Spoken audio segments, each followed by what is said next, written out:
আল্লাহ নবীর সাহাবী হযরত খুবাইব বলেছিলেন, এ জালিম নিষ্ঠুর পাষাণেরা, তোমরা আমাদেরকে কি মনে করো? আল্লাহ নবীকে এনে দিবার কথা বলো। শোনো শোনো, আমার রাসূলুল্লাহর পায়ে একটা কাঁটা তো ফুটাবে, এর বিনিময়ে যদি খুবাইবকে বলা হয় খুবাইব জানটা দিবি কি বল, নাই রাসূলুল্লাহর পায়ে কাঁটাটা ফুটানো হবে। আমি একবার নয় হাজারবার যদি আল্লাহ জান দেয়, যাবার পরে আবার দেয়, যাবার পরে আবার দেয়, হাজার বারই জান দিয়া পছন্দ করে নেব আমার রাসূলুল্লাহর পায়ে কাঁটা ফুটানো পছন্দ করব না। আল্লাহ নবী সাহাবাদেরকে বন্দী করেছে, খ্রিস্টান শাসকরা বন্দী করে তাদেরকে নানা রকম অফার দিয়েছে। মুহাম্মদকে ছেড়ে দাও, আল্লাহকে ছেড়ে দাও, ইসলামকে ছেড়ে দাও, আমাদের দিকে চলে আসো, রাজত্ব দেব, সুন্দরী নারীর সঙ্গে বিবাহ দেব, অর্থ দেব। সাহাবারা নিজের উপরে মজবুত থাকতে থাকতে শেষ পর্যন্ত জীবনটাও দিয়েছে, তো ইসলাম ছাড়েনি। জোরে বলুন সুবহানাল্লাহ। কেন? এই সত্যেই মজা আছে, এই সত্যতে শান্তি আছে, এই সত্য এর মধ্যে ইনসাফ ইনসানিয়াত আছে। আল্লাহ নবীর এক সাহাবী ছিলেন হযরত আব্দুল্লাহ রাদিয়াল্লাহু তাআলা আনহু, তাকে বন্দী করে খ্রিস্টান রাজা অনেক অত্যাচার করেছে। কোনোভাবে যখন পারেনি, লাস্টে এক ঘরের মধ্যে 3 দিন ক্ষুধার্ত অবস্থাতে রেখে দিয়েছে। রেখে দিয়ে বলেছে এখনো সময় আছে, মুহাম্মাদের দ্বীনকে ছেড়ে দাও, ইসলামকে ছেড়ে দাও। হযরতে আব্দুল্লাহ হুজুর তথাপিও যখন ছাড়েনি, তৎকালীন সময়ে সেই দেশের বিখ্যাত সুন্দরী নারীকে মদ দিয়ে, শুকরের গোশত দিয়ে পুরো উলঙ্গ অবস্থায় হযরতে আব্দুল্লাহ যে নবী সাহাবী যে ঘরে রয়েছে সেই ঘরের মধ্যে প্রবেশ করিয়েছে। হযরতে আব্দুল্লাহ শুধু একবার কে আসছে এই জন্য শুধু একবার মুখটা ঘুরিয়েছে। যখন এই দৃশ্যটা দেখেছে, আল্লাহু আকবার বলে সিজদায় পড়ে গেছে। জোরে বলুন সুবহানাল্লাহ। একদিন যায় ঘরের দরজা বন্ধ, 2 দিন যায় ঘরের দরজা বন্ধ, 3 দিন যায় ঘরের দরজা বন্ধ। রাজা সৈন্য পাঠিয়ে দরজা খুলে ওই মহিলাকে ডাক দিয়েছে, আসো, তুমি কি করলে বলো। মহিলা বলতে লেগেছে, তুমি তো আমাকে একটা পাথরের কাছে পাঠিয়েছিলে, 3 দিন ধরে তাকে আমি কোন রকম চেষ্টাতে ত্রুটি রাখিনি, সর্বদিক দিয়ে চেষ্টা করেছি। আরে ওই যে আল্লাহু আকবার বলে সিজদা দিল, 3 দিন না খাওয়া না দাওয়া অবস্থায় শুধু কেঁদেছে আর জবানে বলেছে সুবহান রাব্বিয়াল আলা, আল্লাহ আপনি একমাত্র পাক পবিত্র। জোরে বলুন সুবহানাল্লাহ। আপনারা কার কাছে পাঠিয়েছেন? ইসলামই একমাত্র সত্য বলে আমি মেনে নিলাম, না হয় আমার রূপের কাছে এরকম যুবক একটা সাহাবা বেঁচে থাকতে পারত না। এই বাঁচিয়ে রেখেছে ওর খোদার ভয়, ওর তাওয়াক্কুল, ওর চরিত্র, ওর ইনসাফ। ইসলাম ওকে গঠন করে দিয়েছে। জোরে বলুন সুবহানাল্লাহ, আরো জোরে বলুন সুবহানাল্লাহ। এ আমার যুবক, আজও তোমাকে আমাকে বরবাদ করার জন্য আজও কিছু জালিমরা তোমাকে আমাকে হারাম খাদ্য দিচ্ছে, অর্থ দিচ্ছে, নারী দিচ্ছে। তুমি আমি যদি বিক্রি হয়ে যাই, বেরিয়ে যাই, নিজের কালচার নিজের চরিত্রকে যদি খারাপ করে ফেলি, মনে রাখবে বরবাদ হয়ে যাবে, আল্লাহ সাহায্য পাবে না। কত দিক দিয়ে সাহাবাদেরকে পরীক্ষা নেওয়া হয়েছে। আল্লাহ নবীর সাহাবী হযরতে খুবাইব রাদিয়াল্লাহু তাআলা আনহু হুজুরকে সুলিতে চাপাবে। সুলি বোঝেন? ফাঁসি যেটা হয় রশি দিয়ে ঝুলিয়ে দেয় ছেলে। সুলি হচ্ছে একটা ধারালো রডের মতো, তার মাথাটা ছুঁচ থাকে, তাতে বসিয়ে দেওয়া হয়, পায়খানার রাস্তা দিয়ে ঢোকে, মাথা দিয়ে বেরিয়ে যায়। এমন কঠিন শাস্তি দিয়েছে। আল্লাহ নবী সাহাবী হযরতে খুবাইব হুজুরকে সুলিতে, তিনার সাথীদের ঘরে অলরেডি চাপানো হয়ে গেছে, একটার পর একটা ইন্তেকাল করছে, শহীদ হচ্ছে। সরদার ছিলেন হযরতে খুবাইব ওই কাফেলার। তেনাকে বলতে লেগেছে, খুবাইব তুমি যদি চাও জান বিছিয়ে পরিবারের কাছে ফিরে যাবে, তাহলে তোমার জায়গায় মুহাম্মদকে বুঝিয়ে বাজিয়ে এনে দাও। শুনছেন? আল্লাহ নবীর সাহাবী হযরত খুবাইব বলেছিলেন, এ জালিম নিষ্ঠুর পাষাণেরা, তোমরা আমাদেরকে কি মনে করো? আল্লাহ নবীকে এনে দিবার কথা বলো। শোনো শোনো, আমার রাসূলুল্লাহর পায়ে একটা কাঁটা কেউ ফুটাবে, এর বিনিময়ে যদি খুবাইবকে বলা হয় খুবাইব জানটা দিবি কি বল, নাই রাসূলুল্লাহর পায়ে কাঁটাটা ফুটানো হবে।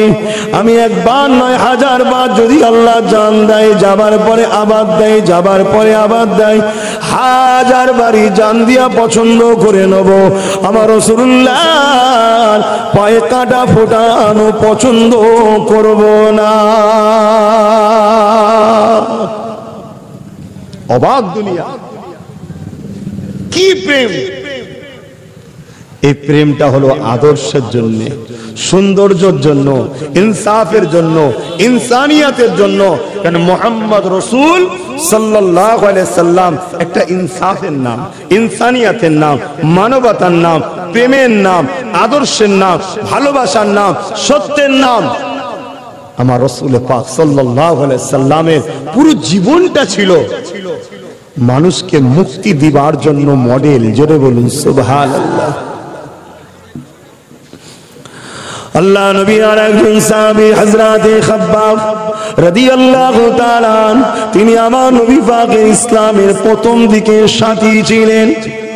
আল্লাহ নবী যখন প্রথম দিনের প্রচারটা করে, পৃথিবীর জমিনে যখন রাজনীতিতে ভরে যায়, অন্যায় ভরে যায়, জুলুম ভরে যায়, মা বাপের উপরে অত্যাচার ভরে যায়, নারীগুলোকে জন্তু জন্তু দাফন করে দেওয়া ভরে যায়, এই পৃথিবী ধ্বংসের দিকে যখন চলে যেতে লেগেছে, আল্লাহ এই ধ্বংস পৃথিবীকে বাঁচাবার জন্যে আমার দয়া নবীকে দুনিয়া জমিনে পাঠিয়েছিলেন।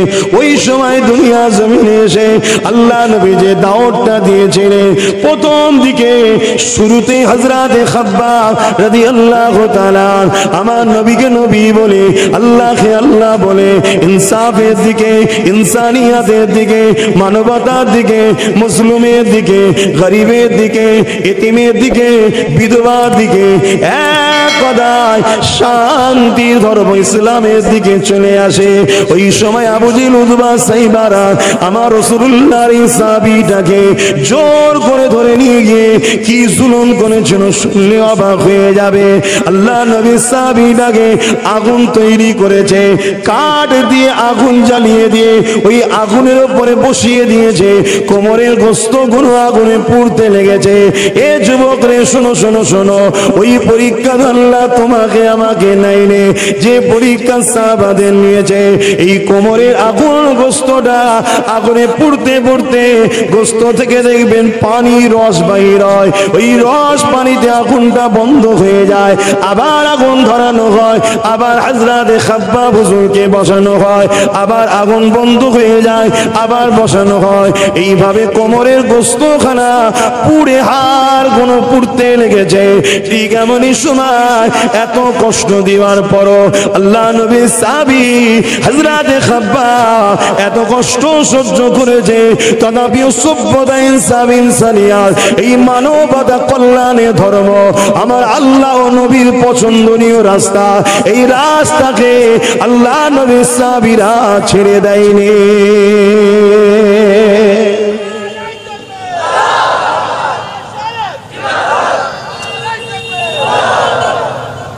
এইগুলো আল্লাহ আমাদের জন্য মডেল হিসাবে রেখেছে। আর আজকে আমরা সামান্য একটু চাপ এলে ঘাবড়ে যাই, একটু অভাব এলে ইসলাম বিরোধী হারাম ইনকাম করতে শুরু করে দিই, একটু কেউ দরদ দেখিয়ে আপন আপন আপন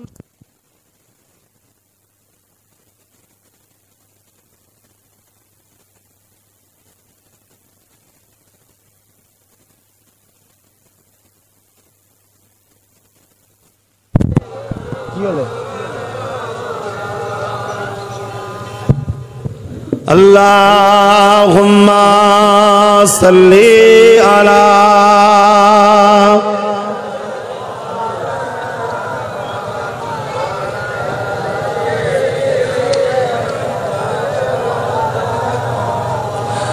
সালাম তোমাকে হাজারো সালাম, হে আমার নবী আকরাম। দরুদ তোমাকে হাজারো দরুদ, হে আমার নবী আকরাম। চিরোন্নত দ্বীন ইসলাম তোমারি ওসিলায় আমরা পেলাম। চিরোন্নত দ্বীন ইসলাম তোমারি ওসিলায় আমরা পেলাম। হে আমার নবী আকরাম, হে আমার নবী আকরাম। দরুদ তোমাকে হাজারো দরুদ, হে আমার নবী আকরাম। আল্লাহুম্মা সাল্লি আলা।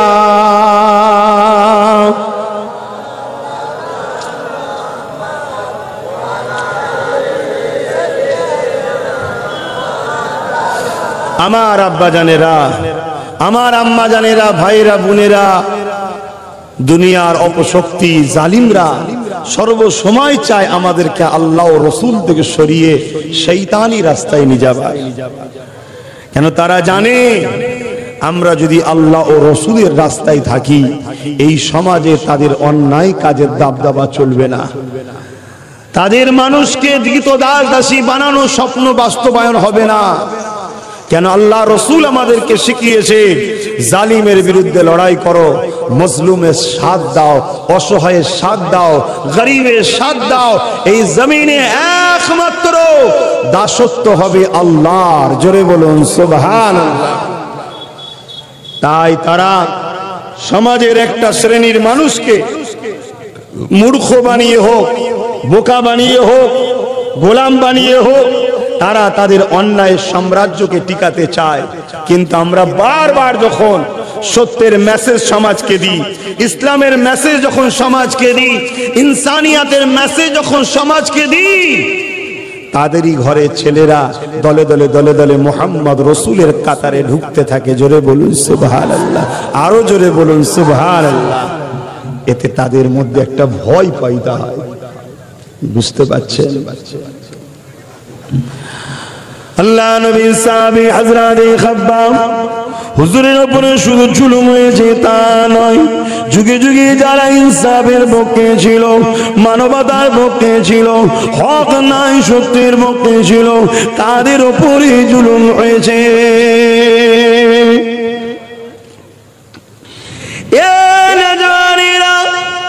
আল্লাহ নবী নূর নবী দয়া নবী যখন ১৫০০ বছর আগে ধ্বংস পৃথিবীকে বাঁচাবার জন্য, ইনসাফ ইনসানিয়াত প্রতিষ্ঠিত করার জন্য, এতিমদের ঘরে সাহারা দিবার জন্য, বিধবা সম্মান মর্যাদা ফিরিয়ে দিবার জন্য আল্লাহ নবী যখন মক্কা জমিনেতে ন্যায়ের পক্ষে দাওয়াত দিতে লাগলেন, অন্যায়কারী আবু জেহেল উতবা সাইবা আমার রাসূলুল্লাহকে অনেক জুলুম করেছে, এত জুলুম করেছে। আল্লাহ নবী মক্কার পাশে তায়েফের জমিনে চলে গেলেন। ওই তায়েফের জমিনে গিয়ে আল্লাহ নবী ন্যায়ের কথা বলতে লাগলেন, ইনসাফের কথা বলবেন বলে এগিয়ে গেলেন। কিন্তু মক্কার জালিম আবু জেহেল উতবা সাইবারা তায়েফের মানুষদিগকে জানিয়ে দিল, মুহাম্মদ তোমাদের তায়েফে যেন ঢুকতে না পারে, মুহাম্মদকে রুখে দাও। কেননা মুহাম্মদ যে কথা বলে এতে গরিবদের কৃতদাস প্রথা বন্ধ হয়ে যাবে। গরিবদের উপরে যে আমরা গোলামি বেলটা পড়িয়েছি, ওই বেলটা গরিবের গলা থেকে মুহাম্মদ খুলে দিতে চায়।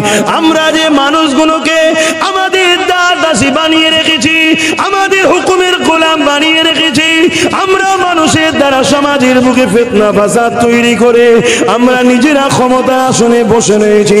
মুহাম্মদ যদি দাওয়াত প্রচার করতে পারে এই কোন তাহলে বন্ধ হয়ে যাবে। কেন? মুহাম্মদ রাসূল দুনিয়ার মানুষকে বলে, খবরদার আল্লাহর সৃষ্টির উপরে জুলুম করো না। উপরন্তু কোন অসহায় যদি আল্লাহর সৃষ্টি দেখো তাকে সাহায্য করো, কোন এতিম যদি দেখো তাকে খানা খাওয়া, কোন এতিম যদি দেখো তার পরনার কাপড় দাও, কোন এতিম যদি দেখো তার পিপাসা মিটাও। আমি রাসূলুল্লাহ জানিয়ে দিলাম যে এতিমের মাথায় হাত বুলাবে সে আমি রাসূলুল্লাহ আমার মাথায় হাত বুলালো। যে এতিমকে খানা খাওয়ালো আল্লাহ তাকে জান্নাতের খানা খাওয়াবে। যে এতিমের পিপাসা মিটাবে ময়দানে মাশরে কোনো পানি থাকবে না, আবে কাউসারের পানি ছাড়া আমি রাসূলুল্লাহ জানিয়ে দিই এতিমদের পিপাসা মিটানোকারী দরদিগুলোকে আমি নবী ওই দিন কাউসারের পানি দেব। আরো জোরে বলুন সুবহান। দুনিয়া তো চাই এতিমের সম্পদ দখল করব, এতিমকে ঘর থেকে বার করে ঘরটাও দখল করব, কি চাই না? চাই না। এতিমকে আমার জায়গা মজবুত করার জন্য গুন্ডা চোর বানাবো, চাই না? চাই না। আর মুহাম্মদ রাসূল চান এতিমকে সাহায্যকারী। আমি রাসূল আমাকে যেন সাহায্য করলো আর আমার সাহায্যকারী আমার সাথে জান্নাতে থাকবে। আবু জেহেল চাইবে রাসূলুল্লাহ দিন প্রচার হোক? তা আজকে সেই নবীর কথা যারা বলবে এদের মাহফিল গুলো সমাজের বুকে ভালোভাবে হোক, এটা কি আজকের জালিমরা চাইবে?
এই অবস্থা দেখে মা আবু বকরের মুখে হাত দিয়ে দিল, বাবা ছেলেরে যে মুহাম্মাদের কাছে গেলি বলে রক্ত ঝরতে লেগেছে, যে মুহাম্মাদের পথে দাঁড়ানোর জন্য তোকে মার খেতে হয়েছে, যে মুহাম্মাদের পক্ষে দাঁড়ানোর জন্য তোর শরীর দিয়ে এখনো রক্ত ঝরতে লেগেছে, বাবা ছেলেরে সেই মুহাম্মাদের নাম আর নিস না রে বাবা, কেননা চতুর্দিকে দুশমনেরা রয়েছে, এখনই এসে মারবে।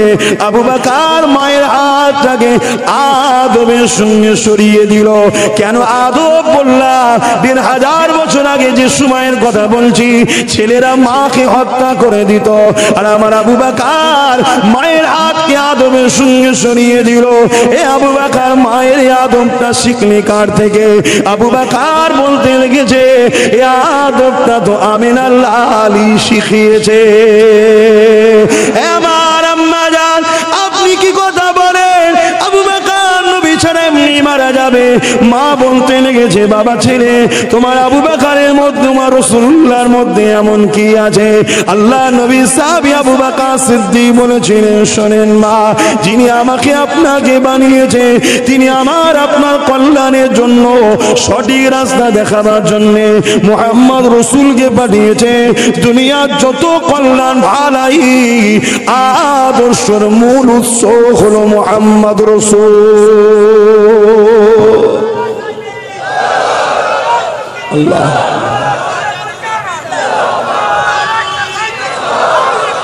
তাহলে আমার রাসূলুল্লাহর জন্য আমার বংশের মুরব্বী যে খানদানের ছেলে আল্লামাই করেছে, আলহামদুলিল্লাহ। এই কথাটা বললাম, বেজার হলেন না তো? কেন অনেকের রাগ হয় আবার? আরে জানা দরকার, পরিচয়টাও তো দরকার। তিনি যদি মার খেতে পারে রাসূলুল্লাহর জন্য, তাহলে সেই ঘরের ছেলে হয়ে আমাদের চিন্তা করলে হবে না। হক কথা বলতে হবে, নাই কথা বলতে হবে, গরিবের হয়ে বলতে হবে, এতিমের হয়ে বলতে হবে, বিধবার হয়ে বলতে হবে, মুজলুমের পাশে দাঁড়াতে হবে, জালিমের বিরুদ্ধে লড়তে হবে। এটা আমাদের ঈমানি দায়িত্ব, এ কাজ আমাদেরকে করতে হবে। এটাই তো ইসলাম। ইসলাম কি? এই কাজগুলো করার নামই তো ইসলাম।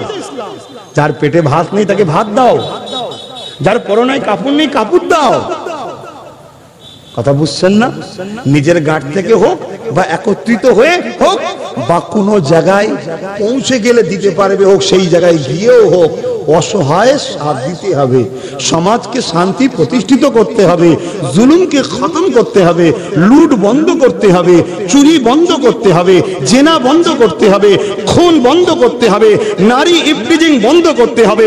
নারীর উপরে যে অত্যাচার হচ্ছে, সে বোনের জন্য হোক আর চরিত্রহীন যুবকদের দ্বারা হোক, এই উভয়কে বন্ধ করে নারীদেরকে স্বাধীনভাবে বাঁচার ব্যবস্থা করে দিতে হবে। এইগুলোর নামই তো ইসলাম। কথা বুঝছেন না? সে হুজুর সেজে করুক আর লিডার সেজে করুক, এই কাজগুলো করার নামই তো ইসলাম। করবেন না আমার ভাইরা? গরিবের পাশে দাঁড়াবেন না, অসহায়ের পাশে দাঁড়াবেন না, বিধবার হয়ে কথা বলবেন না, এতিমের হয়ে কথা বলবেন না। এগুলো তো বলা দরকার। আর এইগুলোই তো আমরা শিখাই। 100 বার শুনতে শুনতে শুনতে একটা ছেলে হলেও চেঞ্জ হয় না? হয় না? কথা বলো, চেঞ্জ হয় না? হয় না? যে না, আমার আল্লাহ খুশি হবে গরিবের পাশে দাঁড়ালে। আমি জালিমের পাশে দাঁড়িয়ে, বাবা আমার ওই কি বলে মাছ গোশ খাবার দরকার নেই, আমি গরিবের পাশে দিয়ে ডাল ভাত খাই, তাই ঠিক আছে, গরিবের হয়ে কথা বলবো। একটা হলেও তো চেঞ্জ হচ্ছে না? হয়নি? বল, কথা বলুন, চেঞ্জ হচ্ছে না? হয়নি?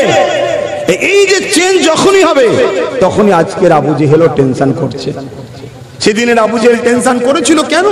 যারাই মোহাম্মদ রসুলের কাছে যায়, মোহাম্মদ রসুলের কথা শোনে, তারাই দলে দলে মোহাম্মদ রসুলের দিকে চলে যায়। জোরে বলুন সুবহানাল্লাহ। যেমন এই ভারতবর্ষে এক জাদুকরকে নিয়ে এসে গরিবে নওয়াজকে জাদু করার চেষ্টা করেছিল না?